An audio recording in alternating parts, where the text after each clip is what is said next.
The call came through as I was closing a client file, my mind already shifting to the next deadline. A calm male voice introduced himself as Michael Alvarez from the bank, polite enough to sound routine, careful enough to make my spine straighten.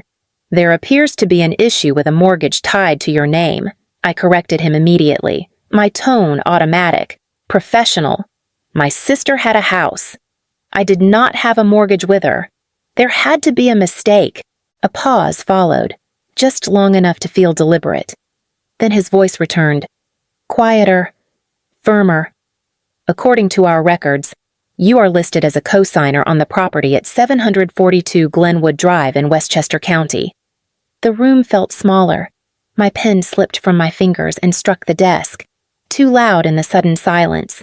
I told him I had never signed anything, never agreed to anything, not for that house, not for anyone. Another pause. This one heavier. "The account is 4 months delinquent. The outstanding balance is $18,400. Before I could respond, the weight of the moment pressed down harder than the number itself. This story is an original creation by the writing team of the Revenge Mosaicum channel, inspired by the hidden corners of family life and told with the purpose of fostering emotional connection and spreading understanding. I asked for the documents. My voice stayed level, even as something inside me fractured. Michael promised to send everything immediately, then added one final line that shifted the ground beneath me. "The paperwork was submitted in person by your parents." When the call ended, I stared at the dark screen of my phone, replaying every family brunch, every casual request to just sign something real quick, every conversation that had ended too fast when money came up. If you have ever trusted family without reading the fine print, stay with me. What happened next taught me how expensive silence can be and how quickly love turns into leverage. The email from the bank arrived before the shock had time to settle. Attachments, dates, signatures. My name typed neatly where my consent should have been. A memory surfaced uninvited, my mother sliding a folder across the table during a Sunday brunch. Just routine paperwork, her voice light, practiced. "Nothing you need to read too closely." I remembered laughing then, pushing the papers back. "You know I hate surprises." Her smile had tightened. "You always overthink." Another flash. Maddie showing off photos of her new place, sunlight spilling through oversized windows. "It's not as expensive as it looks," she'd insisted, too quickly. My father had cut in before I could ask more. "Let's not talk money today." I picked up my phone and dialed home. My mother answered on the second ring, breathless, cheerful. "You're working late again." "You really should slow down." I got a call from the bank. The words landed flat, heavy. A pause crept in. Not confusion, calculation. "Oh, that." Her tone softened. "We were going to explain. It's nothing to worry about." My grip tightened. "My name is on a mortgage I never approved." Silence stretched. Then my father's voice joined the line, firm and dismissive. "Families help each other. You're doing well. This isn't a big deal." Something inside me shifted. Then not anger yet, but clarity. These weren't accidents. They were decisions. William Grant studied the documents without rushing, his eyes moving the way surgeons scan imaging before a cut. He had taught me evidence mattered more than emotion, and now he treated my family like a case file. "This line pressure doesn't match yours." His finger hovered over the signature, and the loop on the final letter mirrors someone who hesitates. I leaned closer. My mother's hesitation had always looked exactly like that. "You're certain?" My voice sounded distant to my own ears. William closed the folder with care, certain enough to tell you this wasn't sloppy. It was practiced. My phone vibrated. A message from my firm lit the screen. "We're placing you on temporary review. Standard compliance protocol." My stomach dropped. William noticed the pause. "That was fast." "They're protecting themselves," I replied quietly. "Before I can explain." "That's the danger." His tone hardened. Your family didn't just borrow your name. They put your reputation into circulation. I pressed my palms against the desk, grounding myself. I want to confront them. Tonight. William shook his head. Not yet. People confess less when they feel cornered. Right now, they think this can be smoothed over. Another vibration. My mother again. Dinner tonight. Your father's worried. William glanced at the screen. That's leverage, not concern. I silenced the phone. So, what do? We document everything. We move slowly. And you let them keep talking. I exhaled, the weight of restraint settling in. Staying silent had never felt powerful before. Now it felt necessary. Olivia Stern arrived with a laptop and the kind of focus that cut through panic. She listened without interruption, then turned the screen toward me. Let's start simple. Her voice steady. These are the accounts tied to your social security number. The first line showed a credit card I didn't recognize. Then another. Then a personal loan opened under my name. Address rerouted to my parents' house. That's not possible. The words came out thin. Olivia tapped the trackpad. Opened online. Same week. Same device fingerprint. My chest tightened. How much exposure she didn't soften it. Approximately $420,000. The room tilted. I pressed my hand to the edge of the desk, forcing myself to stay upright. There's more. Olivia opened a second window. Your investment account appears in loan documents as informal collateral. Not legally pledged, but referenced. William's jaw set. They were signaling safety they didn't own. My phone buzzed. A notification from the credit bureau. I opened it without sitting down. Olivia watched my face. Your score dropped from 792 to 618. That number hurt more than the debt. It wasn't money. It was trust, quantified and stripped away. They planned this. The realization landed cold. This wasn't panic. This was timing. Olivia nodded. Patterns don't lie. Someone expected you to absorb the impact. Another message appeared. My mother again. We're family. Stop making this bigger than it is. William's voice cut in quietly. They already did. I closed the laptop, my hands no longer shaking. If you're still listening, don't look away yet. This was only the surface. The deeper we went, the more deliberate it became. Olivia's fingers paused above the keyboard, hesitation replacing her earlier certainty. There's something else, she warned, eyes lifting to meet mine. And it's personal. She rotated the screen.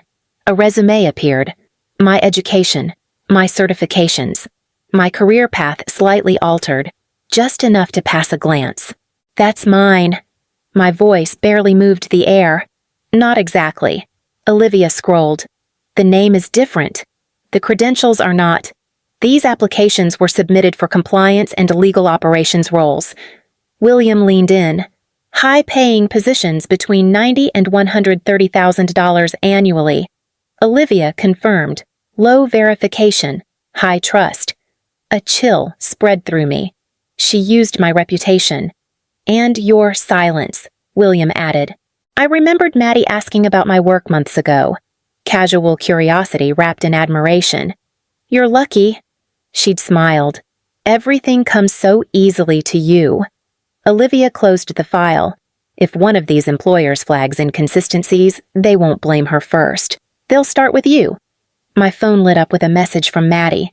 Can we talk later? Mom's upset? I didn't respond. She didn't just borrow money, I murmured. She borrowed my future. William's expression hardened. That changes the stakes.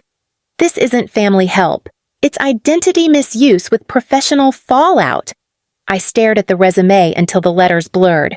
Somewhere between trust and loyalty. My sister had crossed a line she couldn't uncross. The table was already set when I walked in. Plates warm, voices careful.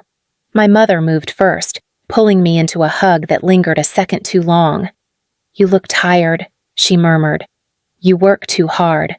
My father gestured toward the empty chair. Sit. We'll talk like adults. Maddie kept her eyes on her glass, fingers tracing the rim. This is all getting blown out of proportion. I didn't sit. My name is tied to $420,000 in debt. My father waved a hand, irritation flashing. You're successful. You'll recover. This was temporary. Temporary doesn't explain forgery. The word landed hard. My mother's voice cracked softly. We did what we had to. You've always been strong. You always land on your feet. The room went quiet. Maddie finally looked up, frustration breaking through the practiced helplessness. You don't know what it's like to fall behind. I know what it's like to be used. I replied, steady now. She pushed her chair back. You were always supposed to carry us. That's just how it worked. Something in me went still. My father leaned forward, authority sharpening his tone. Don't make this ugly. Family handles things privately. I'm done handling consequences that aren't mine. My mother reached across the table. Please, if you go to the bank, you'll ruin us. I didn't create this risk. Maddie's voice dropped. I needed the house.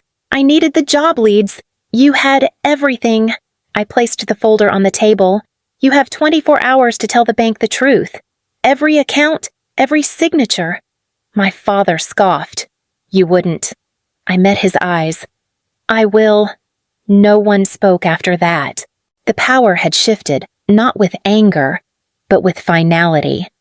I turned toward the door, leaving the food untouched, the silence behind me heavier than any argument.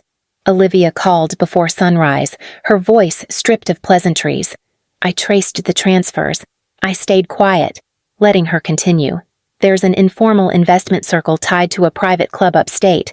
9 participants, mostly retirees.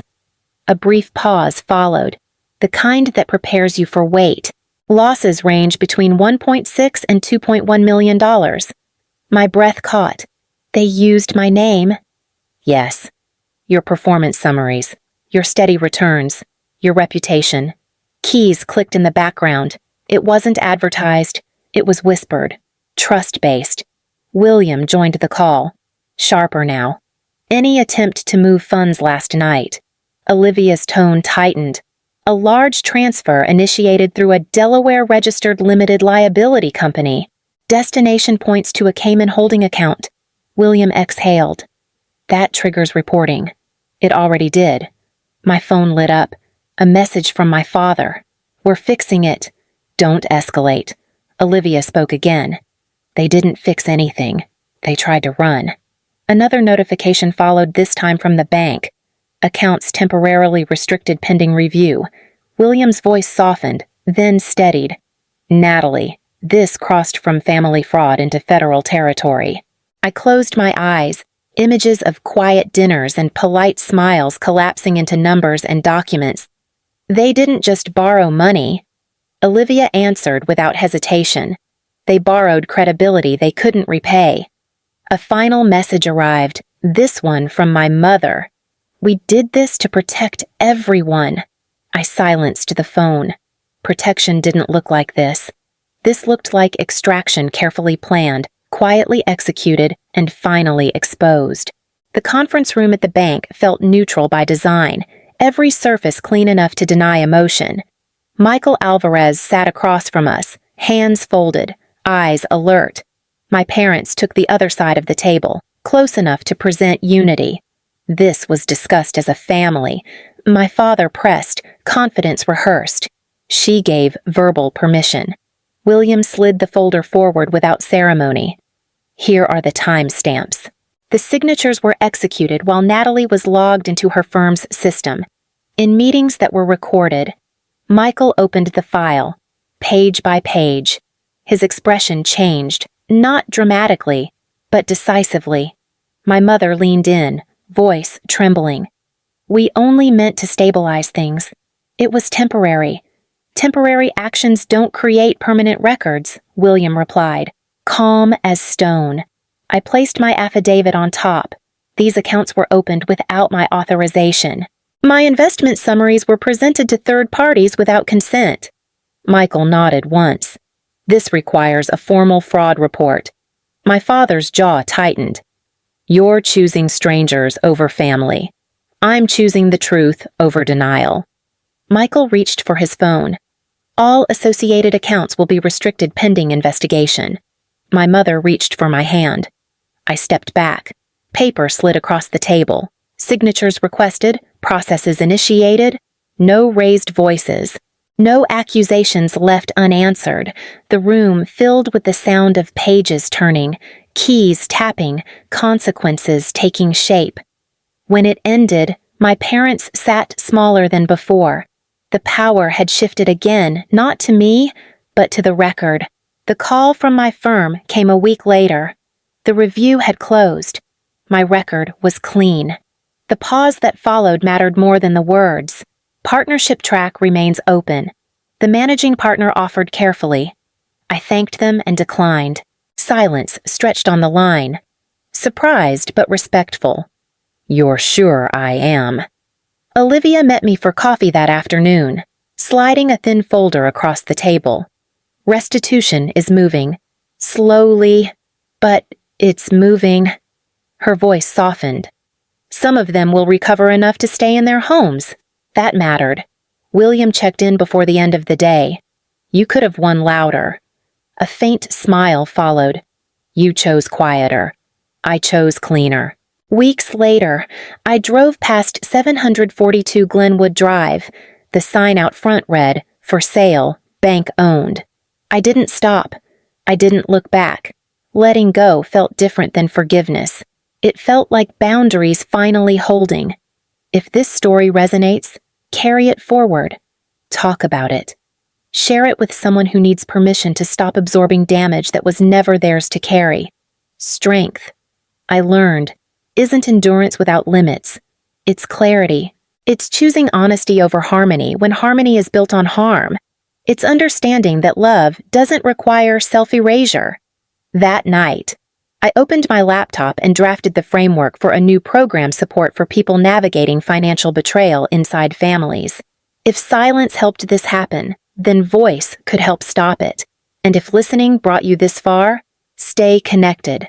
There are more stories worth telling and more truths worth protecting.